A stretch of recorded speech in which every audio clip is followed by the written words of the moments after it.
Hello students. तो आज हमें करना है क्लॉसियस-मौसौटी रिलेशन। क्लॉसियस-मौसौटी रिलेशन जो है वो आपको बेसिकली इलेक्ट्रिक फील्ड का एप्सिलॉन से रिलेशन के बारे में बताता है। ठीक है, तो क्लॉसियस-मौसौटी रिलेशन को समझने के लिए हम यहाँ पर एक रिलेशन निकालते हैं इलेक्ट्रिकल ससेप्टिबिलिटी में और एटॉमिक पोलराइजेबिलिटी के अंदर। ठीक है, मतलब कि हम विद्युत प्रवृत्ति और परमाणविक ध्रुवणता के बीच में जो डिफरेंस निकालते हैं, जो रिलेशन निकालते हैं, उसे ही हम क्लॉसियस-मौसौटी रिलेशन कहते हैं। इसको समझने के लिए हमें पोलराइजेशन और कैपेसिटर उन दोनों के बिहेवियर को साथ में समझना होता है। तो यहाँ पर हमने लिया, सपोज कीजिए कि एक ये प्लेट है कैपेसिटर की और एक ये प्लेट है कैपेसिटर की, राइट। अगर हम इस प्लेट की बात करते हैं तो आप लोग सभी जानते हैं कि जब हम बाहर से बाह्य विद्युत क्षेत्र से इलेक्ट्रिक फील्ड देंगे तो यहाँ पर अगर हम एक फील्ड दे रहे हैं E0, राइट। अगर हम E0 फील्ड दे रहे हैं तो इसके करस्पॉन्ड आपके पास में यहाँ पर प्लस का साइन उत्पन्न हो जाएगा और यहाँ पर आपके पास उतने ही माइनस साइन उत्पन्न हो जाएंगे, राइट। और इसी तरीके से जब आपके पास में जब आपने ये इलेक्ट्रिक फील्ड दी, एक तो ये इलेक्ट्रिक फील्ड आपने जब ये इलेक्ट्रिक फील्ड दी तो यहाँ पर जो सिग्मा फ्री आवेश आ गया है, सिग्मा फ्री चार्ज आ गया है, ये प्लस का है, ये नेगेटिव का है, राइट। तो ये खुद अपनी एक इलेक्ट्रिक फील्ड बनाने लग जाएंगे प्लस से माइनस की तरफ। तो एक इलेक्ट्रिक फील्ड तो ये, एक electric field polarized electric field कि जब ये कैपेसिटर जो है वो पोलराइज हो गया तो उसकी इलेक्ट्रिक फील्ड, एक ये बाह्य क्षेत्र। और अब हम इस कैपेसिटर के बीच में जब एक परावैद्युत यानी कि किसी डाइइलेक्ट्रिक को रखते हैं तो आप देखते हैं कि यहाँ जहाँ पॉजिटिव पार्ट होता है उसके लिए यहाँ पे आ जाता था माइनस, और यहाँ जो माइनस पार्ट हो जाता है उसके लिए इक्वल साइन में आ जाती है हमारे पास में प्लस का पार्ट। तो एक इलेक्ट्रिक फील्ड तो ये E0, दूसरी electric field positive to negative के लिए ये वाली इलेक्ट्रिक फील्ड, एक इलेक्ट्रिक फील्ड हमारे पास में इस पॉजिटिव की नेगेटिव के लिए बनती है। और इस तरीके से हम इलेक्ट्रिक फील्ड की बात करते हैं। तो क्लॉसियस-मौसौटी रिलेशन के लिए हम यहाँ लिख सकते हैं as we know that the dielectric polarization can be in different form. Clear. अब इसकी डिफरेंट फॉर्म कौन सी है हम उसमें देखते हैं। तो फर्स्ट जो इलेक्ट्रिक फील्ड है बच्चों वो है हमारे पास में external electric field. External electric field, अगर हम इस एक्सटर्नल इलेक्ट्रिक फील्ड की बात करते हैं तो हम इस इलेक्ट्रिक फील्ड को शो करते हैं E0 से। E0 से इस इलेक्ट्रिक फील्ड को शो अगर करते हैं तो हम जानते हैं इलेक्ट्रिक फील्ड होता था E0 is equal to sigma upon 2 epsilon naught, ये होता था। लेकिन हमारे पास में ये दो साइड से हैं तो इस वजह से ये क्या हो जाएगी सिग्मा अपॉन एप्सिलॉन नॉट, क्योंकि 1/2 और 1/2 ऐड हो जाएंगे तो ये बना sigma free upon epsilon not. Clear. जहाँ सिग्मा जो फ्री होता है उसको हम डिस्प्लेसमेंट बोलते हैं, यानी कि इलेक्ट्रिक डिस्प्लेसमेंट D बोलते हैं, और ये बन गया आपके पास में D अपॉन एप्सिलॉन नॉट। तो हमने देखा कि E0 की वैल्यू हमारे पास कितनी आती है D upon epsilon not, right. ये तो हुई हमारे पास इक्वेशन नंबर फर्स्ट। इसके इस तरीके से ही हमारे पास में जो सेकंड आती है उसे हम कहेंगे पोलराइज्ड फील्ड। ठीक है, पोलराइज्ड फील्ड। पोलराइज्ड जो फील्ड होता है उसे हम सपोज़ कीजिए डिनोट कर दिया E1 से, और E1 की जो वैल्यू होती है हमारे पास में, आप देखेंगे कि इस तरीके से कि ये आपके पास सिग्मा फ्री यहाँ था, यहाँ सिग्मा फ्री, जब ये इलेक्ट्रिक फील्ड गया तो ये जो नया चार्ज आया उसको सिग्मा P प्लस बोला, इसे सिग्मा P माइनस। P का मतलब है पोलराइज्ड, ठीक है। अब ये वाला इस वाले पॉइंट पर लगाएगा जब अपनी फील्ड, तो इसकी फील्ड जो होगी पॉजिटिव पॉजिटिव मतलब इधर की साइड, और इसकी कहाँ होगी, इस साइड। क्लियर। तो बेसिकली जो इसके लिए नेट वैल्यू आएगी इन दोनों के लिए, इस वाले के लिए आएगा sigma P upon 2 epsilon not, इसके लिए आएगा sigma P upon 2 epsilon not. तो इन दोनों की वजह से जो नेट फील्ड आती है E1 की, वो कितनी हो जाएगी, minus sigma P upon epsilon not. Clear. जहाँ पे हम जानते हैं कि जो सिग्मा P होता है उसे पोलराइज्ड आघूर्ण कहते हैं, मतलब कि उसको बेसिकली हम लोग पोलराइज्ड कहते हैं, तो जिसकी वजह से इसकी वैल्यू बन जाएगी minus P upon epsilon not. और ये बनती है हमारे पास में इक्वेशन नंबर 2। इस तरीके से हम लोगों ने 2 इक्वेशन फाइंड आउट की हैं। ये इक्वेशन नंबर, एक तो ये एक्सटर्नल फील्ड की है और एक ये पोलराइज्ड फील्ड की है। आगे आप देखेंगे कि हम एक इक्वेशन निकालते हैं जो इसके लिए होगी, मतलब कि यहाँ जो इस प्लस की जगह माइनस आ गया और इस माइनस की वजह से प्लस आ गया, तो ये पॉजिटिव टू नेगेटिव ये गोले के अंदर जो है, ठीक है, वो एक अपना नया विद्युत क्षेत्र देती है जिसे हम कहते हैं E2, राइट। इसे हमने कहा इलेक्ट्रिक फील्ड E2। तो आप जब देखेंगे अगर हम E2 की वैल्यू को फाइंड आउट करते हैं, तो यहाँ पर हमारे पास में बहुत सारे पॉइंट चार्ज होते हैं जिनकी वजह से हमें पोटेंशियल निकालना पड़ता है, और इन पोटेंशियल से इलेक्ट्रिक फील्ड निकालते हैं। तो आप जानते हैं कि जो इलेक्ट्रिक फील्ड होता है वो होता है माइनस में डेल फाई, राइट। उस चीज़ के लिए E बराबर माइनस डेल फाई से निकालने के लिए हमें पहले इसका फाई पता होना चाहिए। तो स्टूडेंट फाई हम जानते हैं, फाई होता था KP cos थीटा अपॉन में R स्क्वायर, मतलब पोटेंशियल की वैल्यू क्या होती थी, KP cos theta upon R square. अब अगर हम K की वैल्यू रखते हैं 1/4 पाई एप्सिलॉन नॉट, यहाँ जो P है उस P को हम चेंज कर देते हैं और हम लिखेंगे 1/4 pi epsilon not 4/3 pi R cube, और ये आ गया P। P मतलब यहाँ पे है टोटल वैल्यू, राइट। अब टोटल जो द्विध्रुव आघूर्ण है यानी कि इलेक्ट्रिक डायपोल मोमेंट है, उसकी जो टोटल वैल्यू है कितनी है कि यहाँ पर इसका वॉल्यूम कितना है, और उस एक वॉल्यूम में एक जो चार्ज है उसकी वजह से मोमेंट।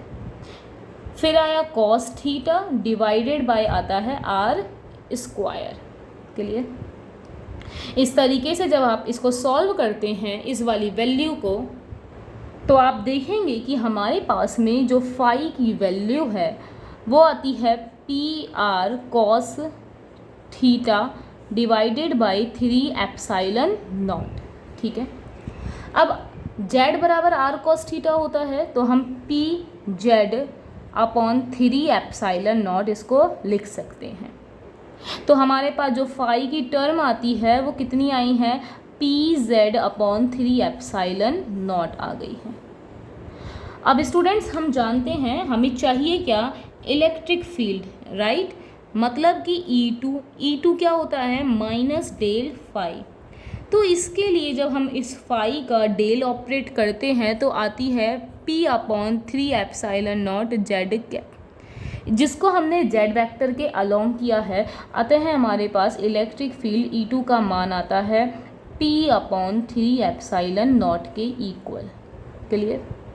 और इसी तरीके से हमने E2 फाइंड आउट कर लिया है, इक्वेशन नंबर 3।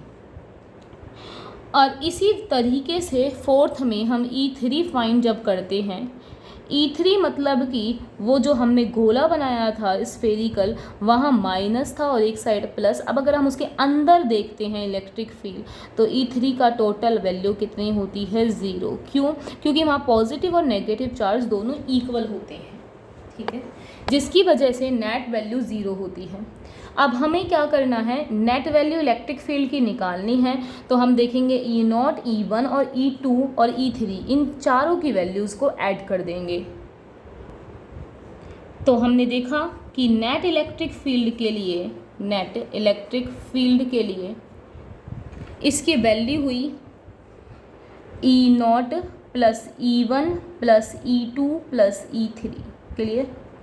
जहाँ E0 की वैल्यू हमारे पास आती है sigma free upon epsilon not, E1 आता है हमारे पास में minus sigma P upon epsilon not, और ये E2 आता है P अपॉन 3 एप्साइलन नॉट, और E3 आता है 0।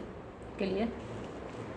तो जब हमने इस वैल्यू को फाइंड आउट किया और हम इस टर्म को पूरी निकालते हैं, तो आप देखेंगे कि ये सिग्मा फ्री को हम बोलते हैं D अपॉन एप्साइलन नॉट, ये बना माइनस में सिग्मा P को हमने बनाया P अपॉन एप्साइलन नॉट, और ये बना P upon 3 epsilon not, right.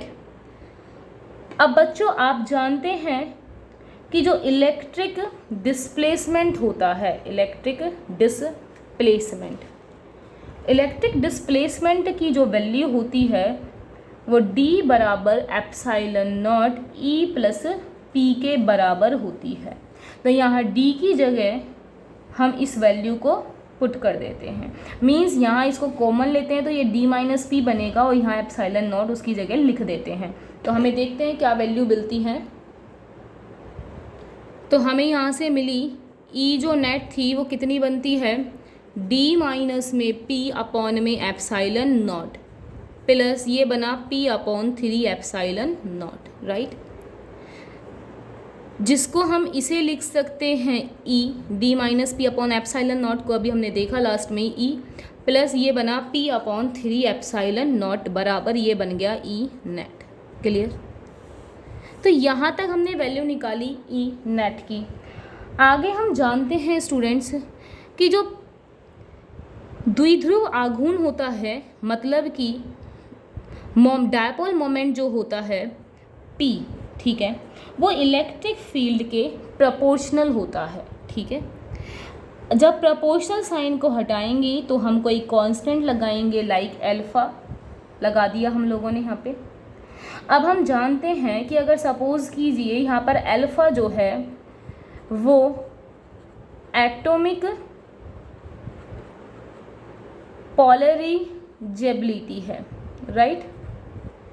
माना कि हमारे पास जो एटम के नंबर्स हैं वो पर यूनिट वॉल्यूम में कैपिटल N है, तो उनके लिए टोटल जो P है वो कितना हो जाएगा, इसको N से मल्टीप्लाई कर देंगे, N अल्फ़ा E हो जाएगा, राइट। जहाँ से हम E की वैल्यू यहाँ से पुट कर देंगे और ये बना P is equal to N alpha, यहाँ E नेट लेके चलना है, ये आपको ये नेट है, ठीक है, E नेट। तो ये बना E plus P upon 3 epsilon not. अब हम इसको जब सॉल्व करते हैं तो हमें टर्म मिलती है P N alpha E divided by 1 minus N alpha upon 3 epsilon not. जब हम इसको सॉर्ट आउट करते हैं तो हमने इन दोनों को इक्वेशन को मिलाकर P वैल्यू निकाल दी है। जहाँ स्टूडेंट्स हम जानते हैं कि जो P होता है वो एप्साइलन नॉट एक्साई E होता है। ये सभी चीज़ें आप BSc फर्स्ट ईयर में पढ़कर आए हैं इलेक्ट्रोस्टैटिक्स में। तो P बराबर जब एप्साइलन नॉट एक्साई E होता है तब हम इसको इस वैल्यू के इक्वल रखते हैं, राइट। तब हम देखते हैं कि यहाँ जो एक्साई होती है, ठीक है, और ये जो E आया है, ये P रखा, ये एप्साइलन नॉट एक्साई E, ये हमारे पास वैल्यू होती है, ठीक है। अब हमने इसको इसके बराबर रख दिया क्योंकि हमने अभी देखा कि P की वैल्यू हम लोगों ने इतनी निकाली है। क्लियर? तो अब इन दोनों को जब हम यूज़ करते हैं तो इनको यूज़ करने पर इन वैल्यूज़ को लेने पर हम देखते हैं कि हमारे पास में xi की जो वैल्यू है वो कितनी आती है, n alpha e upon 3 epsilon not minus n alpha upon 3 epsilon not, इतना आता है। ठीक है, तो हमने यहाँ से वैल्यू फाइंड आउट की n alpha upon 3 epsilon not की, जो कि आती है xi अपॉन xi प्लस में 3 के बराबर। ठीक है, अब हम जानते हैं कि जो xi बराबर होता है वो एप्साइलन r माइनस 1 होता है, और xi की वैल्यू यहाँ पे अगर हम पुट करते हैं n alpha upon 3 epsilon naught is equal to epsilon r minus 1 epsilon r plus में 2, ये आती है। ठीक है, यही जो इक्वेशन है एप्साइलन r के लिए, इसी इक्वेशन को हम क्लॉसियस-मॉसर्टी इक्वेशन कहते हैं। इस इक्वेशन को हम क्लॉसियस-मॉसर्टी इक्वेशन कहते हैं। क्लियर? तो हम लोगों ने देखा कि पहले हम लोगों ने नेट इलेक्ट्रिक फील्ड निकाली है। नेट इलेक्ट्रिक फील्ड आती है E plus P upon 3 epsilon not. फिर हम जानते हैं कि यहाँ से नेट इलेक्ट्रिक फील्ड जो होती है वो उसके इलेक्ट्रिक डायपोल मोमेंट के समानुपातिक यानी कि प्रपोर्शन होती है, जिसको हटाकर हमने अल्फ़ा लिखा। तब ये P बराबर ये टोटल के लिए n से मल्टीप्लाई किया, n अल्फ़ा E हुआ। अब हमने E नेट की वैल्यू यहाँ से पुट कर दी, और जब हमने इसको सॉल्व किया तो हमने देखा ये वैल्यू इतनी आती है। और इक्वेशन से हम पहले भी जानते हैं कि P बराबर एप्साइलन नॉट xi E होता है, जिसको इसके इक्वल रख दिया। इन दोनों इक्वेशन को जब हम सॉल्व करते हैं तब हमने देखा कि xi की वैल्यू हमारे पास में कुछ इस फॉर्म में आती है। और फिर हम जानते हैं कि जब ये वैल्यू निकालने के बाद में कि जो xi है इसका मान इतना होता है एप्साइलन r माइनस 1, और इसको उनकी जगह पुट कर देते हैं, तो ये जो वैल्यू आती है इसे ही हम क्लॉसियस-मॉसर्टी समीकरण कहते हैं।